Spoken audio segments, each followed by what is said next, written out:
seperti apa sih? Kan katanya Kak Jess juga pernah mengalami itu. Pokoknya semoga Aureli bener-bener sembuh dan bisa hidup bahagia sampai sekarang, karena udah hebat banget, udah bisa melewati itu semua, dan ditutup dengan bisa bercerita dan men-share, which is dimana ceritanya tuh bikin kita perempuan, aku sebagai ibu dan punya anak-anak juga, jadi aware sama urusan kayak gini, dimana ini bisa aja terjadi sama siapa aja kan, dimana kita bisa membangun fondasi, memberikan nilai-nilai moral-moral yang baik sama anak-anak, dan bisa memberikan rumah yang aman, rumah yang nyaman, agar mereka bisa cerita, bisa percaya, bisa tahu batas, dan bisa tidak berada di posisi yang sama seperti yang dirasakan oleh. Oke, tapi Kak Jess dulu pernah ngalamin seperti apa sih? Katanya Dulu itu waktu aku TK. itu gimana tuh? Masih ingat? Itu yang sexual abuse. Tapi buat yang remaja sih kayak cowok-cowok yang mau coba nyosor, tapi aku mundur, dan dari situ aku udah menjauhin orangnya, karena aku udah maksudnya aku ngerti batas diri aku lebih aku diajarin untuk sayang diriku. Jadi kalau ada sesuatu yang aku nggak mau, aku nggak inginkan, dan orang nggak bisa respect sama apa yang aku mau, ya aku langsung cut off. Tapi kalau yang pas zaman kecil itu waktu aku TK, itu ada temen papa itu om gitu ya, papa ya, maksudnya temennya pasti om ya. Dia tuh pernah ya selalu datang ke rumah gitu, jadi kayak suka datang ke rumah, terus kalau sama aku suka pangku, suka cium pipi gitu. Tapi someday aku punya kamar di lantai atas, dia nyamperin ke kamar aku, tiba-tiba dia cium mulut aku gitu. Jadi kayak disitu aku kayak trauma banget, dan sedihnya adalah waktu itu orang tua aku nggak percaya gitu, kayak aku jangan ngawur lagi gitu, dan aku gak dibela dan gak didengarkan. Jadi itu bikin aku kayak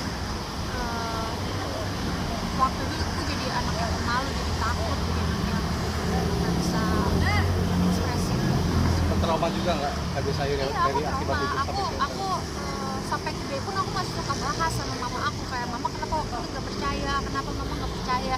Aku suka kayak bertanya-tanya gini sama aku, ya minta maaf.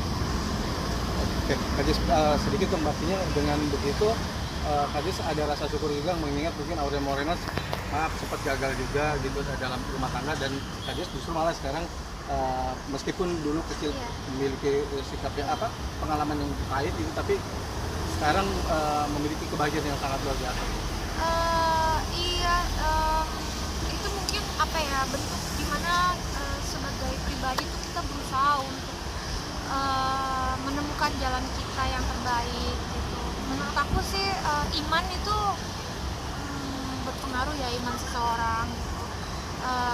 Faithful, terus keluarga, terus kayak momen-momen kita dewasa, punya pengalaman, dan berusaha untuk move on gitu, belajar banyak hal, itu yang bikin kita jadi kuat gitu. Keteguhan hati kita tuh yang bikin kita oke, ini semua akan berlalu. Yang punya masalah tuh gak cuma aku doang, orang lain juga punya masalah, tapi punya mereka masih kuat. Jadi kadang tuh contoh pengalaman orang lain tuh juga bisa menguatkan kita kan. Tapi sempat baca buku Iya, sudah tuntas, sudah. Oh, sempat baca? Iya, 1 hari aku selesaikan. Oh, 1 hari selesai.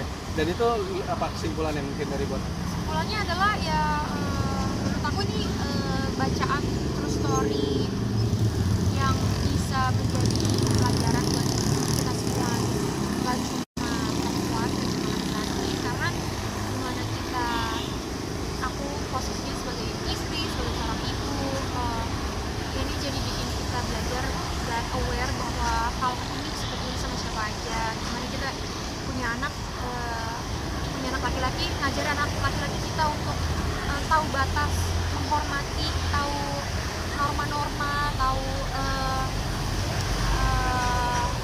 apa yang baik dan mana yang gak baik. Dan punya anak perempuan juga kita harus ajarin tempat teraman mereka adalah rumah, mereka bisa cerita apa aja gitu, dan mereka harus tahu batasan private part. Orang lain harus menghormati diri kamu, apa yang kamu gak mau mereka harus menghormati, kalau nggak kamu harus cut off. harus berani bilang tidak, harus berani mengeluarkan pendapat gitu. Jadi kayak gitu aku ajarin anak-anak untuk kalau kita nggak suka ya kita jawab kita nggak suka gitu. Oke, terakhir Kak Rajes. Akhirnya Robby yang katanya juga di sini. Robby Ya, enggak Robby-nya. aja. Oh iya deh. Hah, kakak mau bahas apa? Enggak, maksudnya Bobby-nya akhirnya sempat respon gitu, klarifikasi gitu. Nah, menurut Kak Jess, tanggapannya gimana? No comment. No comment. Ya, thank you ya Kak Jess. Makasih ya, maaf ya. Dah.